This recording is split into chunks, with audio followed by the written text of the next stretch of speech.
Comment je n'ai pas appris ça plus tôt? Une astuce géniale pour cuisiner la viande que tout le monde devrait connaître. J'ai ici 800 g de viande.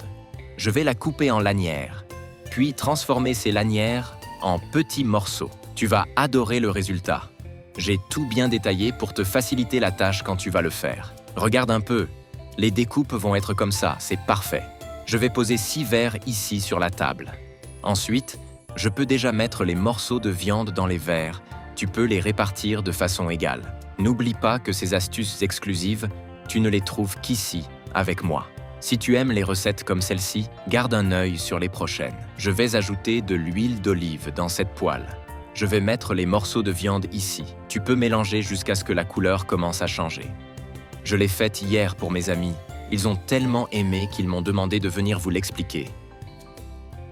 Je vais ajouter un oignon émincé, 3 gousses d'ail hachées. Je vais mélanger encore un peu. Le gros point fort, c'est que ça se prépare en peu de temps et avec peu d'ingrédients. Je vais ajouter une cuillère à café de sel, une demi-cuillère à café de poivre noir, une cuillère à café de paprika, une cuillère à café de chimichurri. Je vais mélanger. C'est une recette simple, mais le secret est dans la combinaison des ingrédients que j'ai utilisés.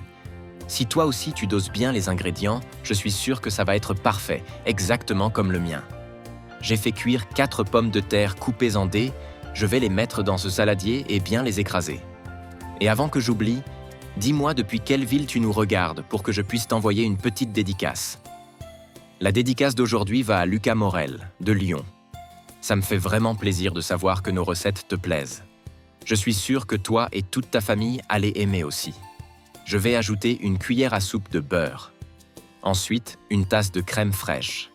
Et aussi 2 cuillères à soupe de fromage blanc. Tu peux tout mélanger tranquillement, sans te presser. Rien qu'en regardant, je sais déjà que ça va être parfait. Je vais ajouter 200 g de mozzarella coupée et continuer à mélanger. Je parie que tu trouves ça super facile à faire. Même quelqu'un qui n'a pas l'habitude de cuisiner peut le préparer. Je vais transférer la pomme de terre dans cet autre plat ici. Tu peux bien l'étaler dans le plat. Ensuite, je vais faire une couche avec la viande que j'ai cuite. Pour que ce soit encore meilleur, je vais ajouter de la mozzarella coupée à ton goût. Tu peux en mettre autant que tu veux.